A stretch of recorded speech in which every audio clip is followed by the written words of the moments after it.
여러분 안녕하십니까? C채널 매거진 굿데이 첫 소식입니다.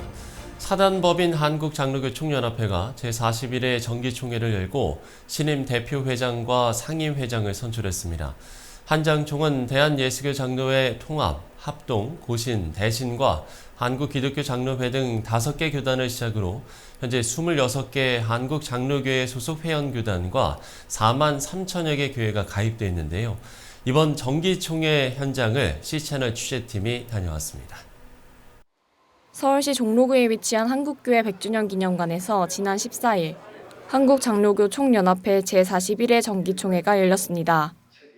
이날 총회에는 전체 207명의 총대 중 178명이 참석한 가운데 개회되었으며 천안 신임 대표회장은 한장총 선거 권리 규정에 따라 지난회기 상임회장 자격으로 신임 대표회장으로 추대됐습니다. 복음이 아니면 교회가 교회다울 수 없고 신자가 신자다울 수 없고 우리는 이 세상을 변화시킬 수 없기 때문에 교회마다 우리는 이 영성운동을 저 어린 아이들부터 청년들, 온 장년들에 이르기까지 교회에서부터 가정에서부터 하나님 앞에 이 영성운동을 아름답게 회복해가는 이런 운동이 계속되어지기를 소원하고 있습니다. 천안 대표회장은 임기 중 장로교회의 한 교단 다체제 운동을 다시 추진하겠다고 밝혔습니다. 하나의 신앙고백 안에서 이루어지는 교회의 하나됨이 본인의 임기 동안 한장총이 나아가야 할 방향이라고 설명하였습니다. 한편 관심이 집중된 상임회장 선거는 기호 2번 권순웅 목사가 총 167명의 선거인단 중 100표를 얻어 당선이 확정되었습니다. 이번 상임회장 선거는 최근 임원 선출 과정이 대부분 단독 후보 추대 방식으로 진행되었던 한장총 정기총회에서 두 후보의 치열한 경선으로 치러졌으며 기호 1번 예장통합 김순미 장로와 기호 2번 예장합동 권순웅 목사의 두 후보 간 경쟁으로 인해 총회 현장에는 후보들이 속한 예장통합과 합동, 양대 교단의 총회장 등 임원 및 주요 관계자들이 대부분 참석한 가운데 투표가 진행됐습니다. 투표 결과는 권순웅 목사가 100표를 획득해 67표에 그친 기호 1번 김순미 장로를 제치고 상임회장에 당선되었습니다. 예장 합동 인사로는 역대 8번째이며 지난 2020년 대표회장을 지낸 김종준 전 총회장에 이어 4년 만에 당선입니다.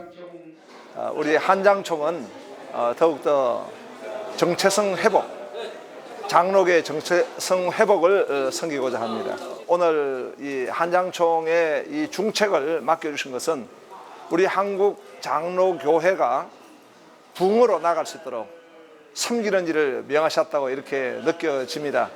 모든 장로교회가 하나가 되어서 하나님 나라 확장과 이 시대의 장로교 부흥을 위해서 섬기는 일에 진력을 다하도록 하겠습니다. 한편 한장총은 이날 외신총회를 신임 회원교단으로 가입을 승인하고 이 외에도 심각한 저출산 시대, 다음 세대를 일으켜 세우는 일에 최선을 다하며 장로교회 신학교 총장들의 모임을 만들어 인재 양성에 최선을 다할 것을 다짐했습니다. C채널 뉴스 김지훈입니다. 한국기독교역사문화재단이 지난 10월 한국기독교역사문화관 건립을 시작한 가운데 문화관의 비전을 밝히고 협력을 요청하기 위해서 비전 나눔의 밤 행사를 개최했습니다. 지난 13일 CCMM 빌딩에서 열린 이번 행사에는 관할 지역 은평구청 관계자와 교계 인사들이 참석했고 재단 이사장 이형훈 목사는 우리 날 개수함을 가르치사란 제목으로 말씀을 전했습니다. 이형훈 목사는 역사문화관이 제대로 설립, 운영될 수 있도록 모든 교단이 하나가 돼 협력해달라고 강조했습니다. 한편 재단 측은 한국기독교 역사문화관 개관은 2024년 12월을 목표로 공사 중에 있고 한국교회 역사문화유산을 발굴, 수집 중에 있다고 밝혔습니다. 2024학년도 대학 수학능력시험이 16일 전국 1279개 시험장에서 일제히 치러졌습니다. 학부모와 수험생 가족들의 간절한 기도와 응원으로 치러진 이번 수능시험은 시험 당일 전국 주요 교회에서 수능 시간표에 맞춰 수험생을 위한 기도회가 진행됐습니다. 오륜교에서는 자녀들의 기도 제목을 두고 학부모와 가족들이 한자리에 모여서 간절히 기도하는 시간을 가졌습니다. 우리 아들을 기도로 지원하기 위해서 오늘 기도에 참석하게 됐습니다. 저희 아들은 작년에도 시험을 쳤고 올해 재수하고 있는데 올해 정말 좋은 결과가 있기를 기도하고 그렇게 하나님께서 또 선하게 인도해 주실 것을 믿고 있습니다. 같은 시간 명성교회에서도 수험생을 위한 기도회가 열렸습니다. 기도회 자리에 모인 수험생 가족들은 어렵고 큰 시험 앞에서 믿음으로 담대히 그동안의 노력이 열매를 맺을 수 있도록 기도했습니다. 서울신학대학교 한국카운슬링센터가 11월 2일과 9일 양일에 걸쳐서 행복한 사모, 건강한 교회를 주제로 사모 세미나를 개최했습니다. 신길교회에서 열린 이번 세미나는 23명의 사모가 참석한 가운데 진행됐고 서울신대 황덕현 총장의 설교와 한국카운슬링센터장 한영희 교수의 강의로 이어졌습니다. 한 교수는 강의를 통해 사모들의 마음속에 내재되어 있는 니드가 해소되지 못하면 슬픔과 우울감에 빠질 수밖에 없고 진정한 나를 만나고 욕구를 수용해 자신을 사랑해야 한다고 밝혔습니다. 한편 이번 세미나는 신길교회 후원으로 개최됐고 성결교단 사모들의 적극적인 참여와 지원으로 진행됐습니다.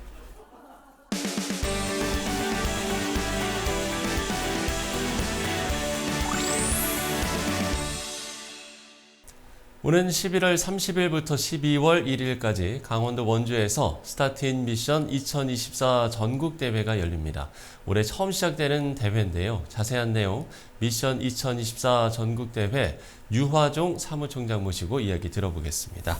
사무총장님 안녕하십니까? 예, 안녕하십니까? 네. 자, 미션 2024 전국대회. 이게 올해 처음 시작하시는 거라고요? 2024년 강원 동계 청소년 올림픽을 50일 앞둔 그 네네. 시점에서 강원도 교회를 포함해서 한국 교회들이 그 앞장서서 올림픽을 좀 홍보하고 또 참여하면서 올림픽 개최를 성공으로 이끌기 위한 캠페인 행사입니다. 네. 이달 11월 30일에 원주 인터블고 호텔에서 전국 17광역시도 기독교 총연합회 대표회장단과 또 강원도 18개 시군이 있습니다. 18개 시군 기독교연합회 회장단이 함께 그 캠페인 주체가 되시고요. 또 올림픽 조직위원회 또 뭐 강원도에서는 이제 도지사님이나 예. 또 도의회장님 또 교육감님 또 원주 지역이다 보니까 이제 원주 시장님 뭐 이렇게 정관계 이사들이 같이 이제 참석해서 같이 하시게 됩니다. 자, 이렇게 행사 소개를 저희가 들어봤는데요. 그러면 이번 대회를 마련하신 중요한 이유도 있을 것 같거든요. 강원도 청소년 동계올림픽은 전 세계 70여 국에서 6천여 명의 그 선수단이 참가합니다. 네. 대규모 동계 스포츠 행사입니다. 그러네요. 청소년 올림픽으로는 뭐 역대 최대 규모입니다. 15세에서 18세의 젊은이들이 모여서 함께 행복한 에너지를 발산하는 그런 최고의 스포츠 축제라고 말씀을 드릴 수가 있습니다. 이 마스코트 아래에 있는 것이 이제 뭉초라고 합니다. 뭉초요? 예, 예. 승패와 패자가 없는 놀이가 눈싸움입니다.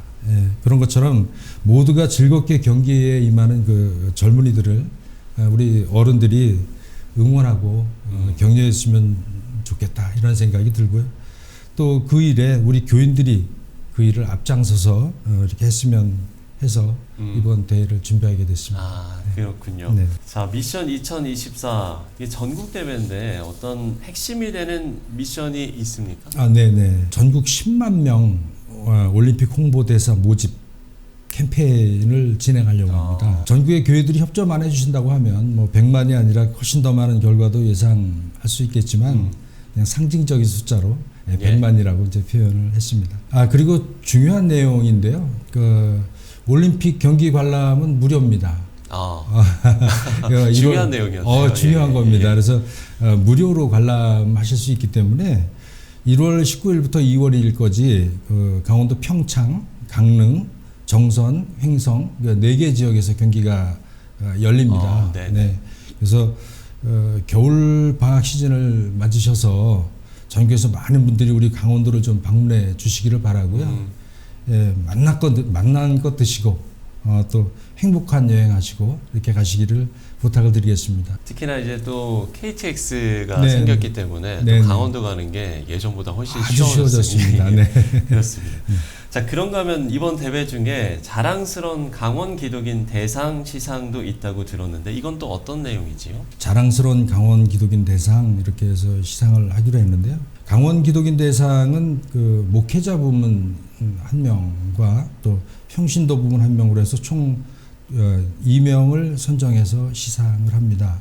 2024년 내년에 진행될 중점 사업은 어떤 게 있는지도 소개를 해주시면 좋을 것 같은데요. 저희가 매년 그해 강기총의 어떤 사회공헌 역할을 무엇을 할까를 연구하는 그 세미나를 먼저 진행을 합니다.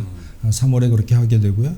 5월에는 저희가 대한민국 강원도 조찬기도회라고 해서 조찬기도회를 시작합니다. 이 기도회는 대한민국 국가조찬기도회를 모델로 시작이 되어졌습니다. 예. 그래서 2020년부터 올해까지 총 지금 4회가 진행이 되어졌고요. 또 6월에는 이제 강원도와 함께 하는 6.25 연합행사 이렇게 해서 이제 행사를 준비하는데 이때는 우리 강기총에서 그 강원 DMZ 문화제를 엽니다. 이때는 한반도 복음통일을 염원하는 복음통일선교대 뭐 이런 것도 하게 되고요. 또 DMZ 체험도 하게 됩니다. 그래서 민통선 안에 사람들이 일반적으로 출입이 안 되는 지역까지 군과 협조를 해서 가서 DMZ를 체험할 수 있는 그런 시간도 가지게 됩니다. 이렇게 중점 사업으로 만드신 건 아무래도 뭐 가장 중요한 일로 여기는 내용이라고 저희가 좀 받아들이면 되겠습니다. 네네. 모두가 뭐 중요한 일들이겠지만 예. 그 중에서도 내년에는 그 블레싱 강원 컨퍼런스하고 그 강원 도민 문화 축전에 좀 신경을 좀 더 쓰려고 합니다. 예. 전반기에 진행되는 그 강원도 기도회 또 강원 DMZ 문화제 이거는 이제 사실 어느 정도 자리가 잡혔습니다. 교계 모든 기관들이 올해를 마무리하고 이제 새해를 준비하는 시점에 있지 않습니까? 네. 끝으로 기도 제목 나눠주시는 것으로 오늘 대담을 마무리 짓도록 하겠습니다. 저희 강기총 행사를 섬겨주시려고 강원도를 방문하시는 목사님들이 하시는 말씀들에 공통점이 있습니다. 강기총은 도행정부와 협조가 잘 돼서 참 부럽다 이렇게 말씀하시는 겁니다. 네. 물론 그 잘 도와주시는 도지사님이나 또 도청에 감사드립니다. 예.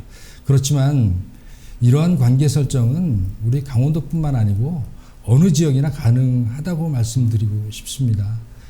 우리가 성경을 통해서 그 배우는 것처럼 일을 맡은 자들이 더 낮은 자리로 우리가 스스로 찾아가고 또 더 겸손하게 이렇게 상대를 섬겨주다 보면 필요한 때에 그들이 우리 편이 되어줍니다. 제가 그것을 경험했습니다.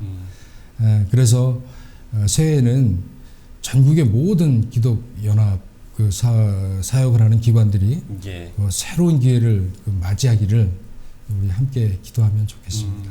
예. 자, 지방자치시대 교회 연합의 중요성을 강조해 주셨고요. 또 이를 위해서 많은 분들의 기도가 필요할 것 같습니다.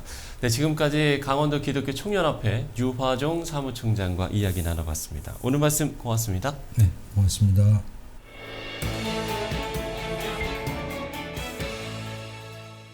네, 교회마다 추수감사절을 지키는 기간은 다소 차이가 있겠습니다만 많은 교회들이 이번 주일을 추수감사절로 지키실 겁니다. 한 해의 은혜를 돌아보는 때인데요. 감사의 제목들로 더 풍성한 시간들이 됐으면 좋겠습니다. 시체를 매거진 굿데이 오늘 순서는 여기까지입니다. 시청해주신 여러분 고맙습니다.